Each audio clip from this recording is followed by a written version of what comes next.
Bonjour, je m'appelle Maude Deves, je suis enseignant-chercheur à l'Université de Paris et je vais essayer d'apporter des éléments de réponse ou de réflexion autour de la question qu'on m'a posée, qui est de savoir comment organiser un dialogue constructif entre les décideurs, les experts et les populations en temps de crise. Donc cette question de savoir comment organiser un dialogue constructif entre experts, décideurs et population, c'est une question vaste et complexe qui a été très étudiée par les sciences humaines et sociales dans les dernières décennies. Évidemment, il n'y a pas de réponse univoque ou de réponse évidente à cette question, mais on peut néanmoins tenter d'apporter des éléments de contexte et de retour d'expérience intéressants qui permettent d'éclairer ces liens entre ces trois grandes communautés d'acteurs que sont ceux qu'on appelle les décideurs, mais que je préfère appeler des parties prenantes à un processus décisionnel. Les experts, moi je parlerai en particulier des scientifiques qui se trouvent en situation d'expertise, et les populations, et en l'occurrence les populations exposées à un risque, dans le cas qui nous intéresse ici. Alors pour illustrer mes propos, je vais m'appuyer sur un exemple fil rouge. J'ai choisi de vous parler de la crise sismo-volcanique de Mayotte et en m'appuyant en particulier sur les résultats d'un projet de recherche que nous menons actuellement qui s'intitule MyVolcano. Alors j'ai choisi de parler de cette crise parce que c'est une crise qui est qualifiée par les acteurs même de la gestion du risque comme étant une crise de communication, donc que l'on peut entendre aussi comme une crise précisément du dialogue. Donc on va essayer de voir un petit peu ce que cette crise, en tant qu'exemple, peut nous permettre de mettre en avant pour discuter plus largement de cette question du dialogue entre décideurs, experts et population.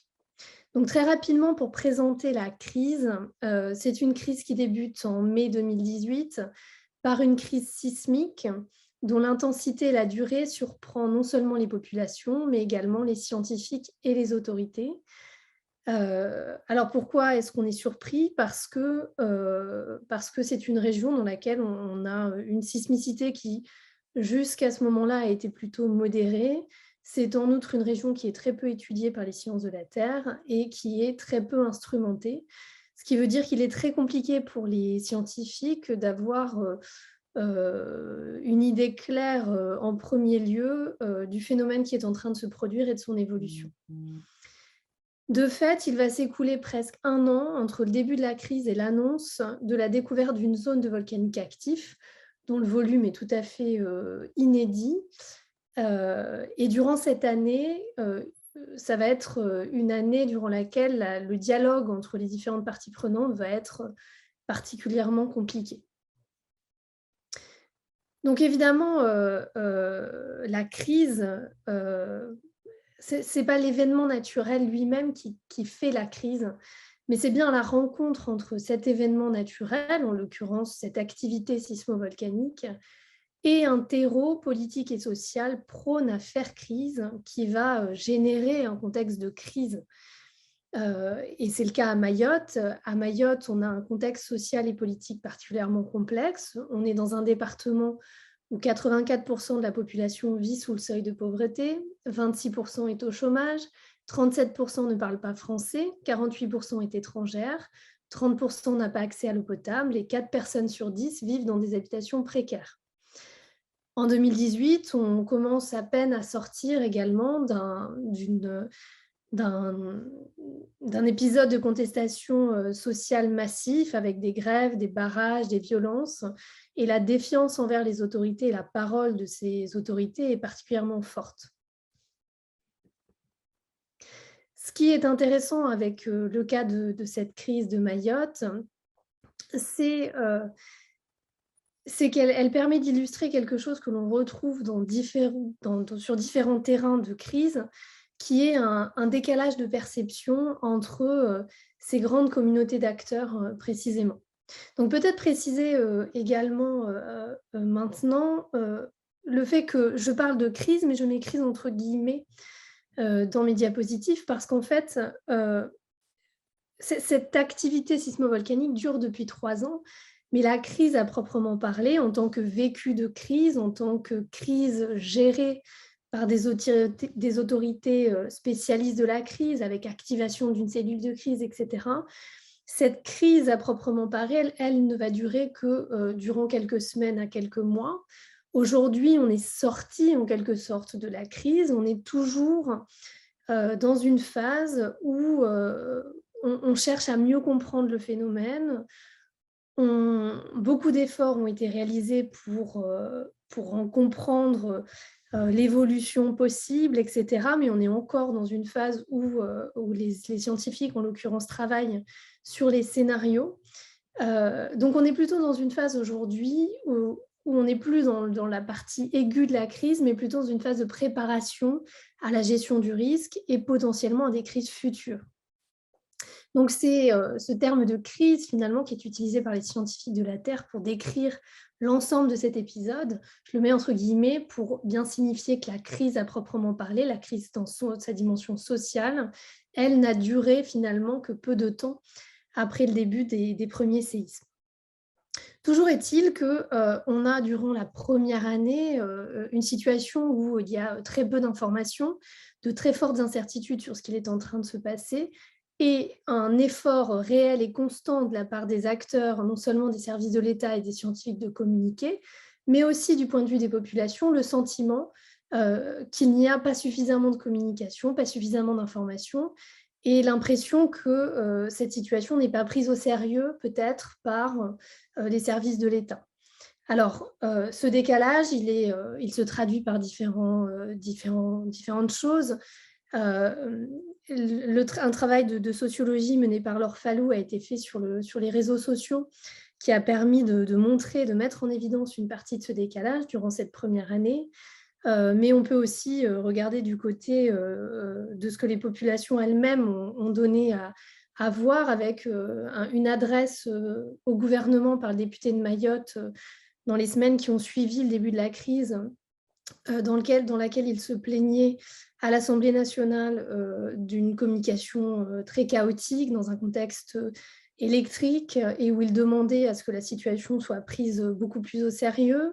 Mais aussi, presque un an après le début de la crise, une lettre ouverte rédigée par des citoyens regroupés sur un fil Facebook qui était adressé non seulement à la préfecture et aux élus locaux, mais également aux scientifiques, et qui demandait davantage d'informations et de transparence à propos de ce qu'il était en train de se passer. Et malgré la découverte du volcan et la communication qui a entouré cette découverte, on peut voir encore, et je vous ai mis un extrait sur cette diapo, que ce sentiment de décalage persiste, et encore aujourd'hui, 3 ans plus tard, même s'il est beaucoup moins vif, lorsqu'il y a des occasions pour ce dialogue, on sent encore quelques tensions, et on imagine que cela pourrait très bien se raviver en cas d'épisodes de crise plus aigus. Donc, vous voyez ici sur les réseaux sociaux un extrait assez typique, quelqu'un qui écrit: aucune réelle réaction de l'État, à part des informations sur la magnitude des secousses déjà ressenties. On nous sort des aberrations à la télé, croyant que parce que nous prions Dieu, nous ne sommes pas des êtres pensants, capables d'avoir du recul et de comprendre ce qu'il se passe. Donc ici, on voit qu'il y a bien deux critiques sous-jacentes. La première, qui est que le contenu de l'information qui est transmis à la population ne serait pas adapté. Et la seconde, qui est que la manière même dont on s'adresse aux populations n'est pas appropriée et qu'on ne les prend pas au sérieux. Et je vous ai mis ici une caricature qui illustre des scientifiques au travail dans le lagon, et où on voit que les scientifiques sont représentés comme étant davantage préoccupés par leurs propres émanations, si je puis dire, que par les menaces qui peuvent potentiellement peser sur les populations. Donc un décalage qui persiste, un décalage qui interroge. Ce décalage, il n'est pas propre à Mayotte, même si Mayotte permet d'y réfléchir de manière intéressante. C'est quelque chose que l'on observe dans de nombreuses crises. On sait pas mal de choses grâce à de nombreux retours d'expérience et à une littérature abondante, que ce soit dans les disaster studies ou la social volcanology, par exemple, ou alors dans les sciences humaines et sociales françaises également. On sait pas mal de choses sur ce qu'on peut appeler les besoins en information des populations face aux risques. On sait qu'en général, les populations se posent des questions assez simples et très concrètes, à savoir, par exemple, qui peut être impacté par quoi, quand, où, pourquoi. Euh, mais on sait aussi que ces questions, même si elles paraissent simples, mettent en fait les décideurs et les experts en difficulté parfois parce qu'il existe de fortes incertitudes, hein. Pour prendre un exemple, à la question de savoir qui peut être impacté, ça nécessite déjà de connaître quelle va être l'évolution du phénomène, sur quelle zone il peut s'étendre, avec à quelle échelle de temps, etc. Donc on voit bien que les fortes incertitudes ici sur la connaissance du phénomène lui-même voilà, augmentent la difficulté de répondre à ces questions-là. Pour autant, ce qu'on observe, ce que l'on retrouve à Mayotte, comme dans d'autres cas, c'est un certain nombre d'écueils qui finalement pourraient être assez facilement évités en matière de communication des risques. Heu, donc cet effet de surprise, la présence de très fortes incertitudes scientifiques sur le phénomène en cours, la présence de fortes incertitudes en général, c'est quelque chose qui est assez, classique finalement en situation de crise, surtout au démarrage de la crise lorsque on a assez peu de remontées d'informations sur la situation. Dans ces contextes, on a tendance souvent à se replier sur une communication qui est trop technique. Donc ici, vous avez un exemple d'un extrait de communiqué de presse de la préfecture de Mayotte où vous voyez la liste de tous les séismes avec les magnitudes. On pressent bien que ce type d'information ne répond pas vraiment aux attentes des populations qui auraient besoin de se projeter sur qu'est-ce qui peut se passer demain, qu'est-ce qu'on sait de ce qui peut se passer demain, et si jamais on n'en sait rien, dans ce cas-là, le besoin que cela soit dit et expliqué clairement. Deuxième tendance des acteurs en situation de forte incertitude, c'est de recentrer la communication sur ce qui est su, et en l'occurrence, ce qui est su ici, c'est de l'ordre de la découverte scientifique en elle-même, de l'ordre de la recherche qui est menée autour de ces phénomènes. Or, là encore, on voit qu'avec la diminution notamment des séismes ressentis, la menace devient beaucoup plus abstraite pour les populations, et ce type d'information portant strictement sur l'enjeu scientifique du phénomène peut finalement être moins mobilisateur pour les personnes concernées par les risques potentiels, et que peu de gens finalement se sentent intéressés.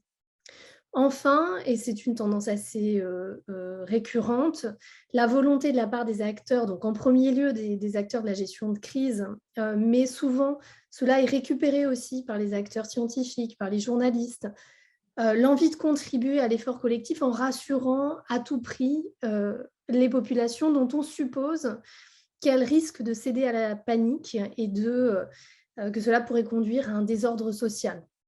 Donc ça, c'est quelque chose qui est assez classique. Or, les études montrent que c'est assez rare en fin de compte, et qu'il est au contraire très important de pouvoir, plutôt que de rester sur du factuel et du certain, essayer d'expliquer l'incertitude est quelque chose d'extrêmement important. Je prends un exemple tout simple.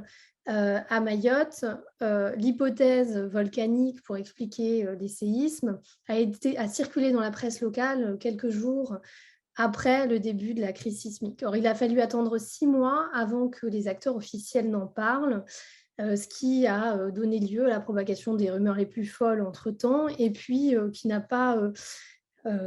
n'a pas favorisé l'établissement d'un climat de confiance durant cette période entre les populations et les autorités. Donc cette question de la rassurance, de cette volonté de rassurer, c'est l'occasion de rappeler que, d'une manière générale, les représentations que les acteurs se font du comportement des populations et de celui des autres acteurs également sont déterminantes pour la pertinence de la planification et de la réponse en temps de crise.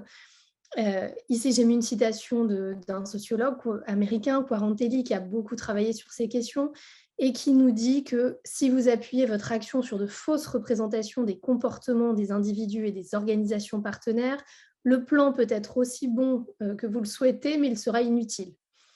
Or, ce qu'on a montré avec Mayotte, mais ce qu'on peut montrer ailleurs, il existe un certain nombre d'idées reçues, de fausses représentations, Les sciences humaines et sociales ont largement contribué à déconstruire un certain nombre de ces représentations.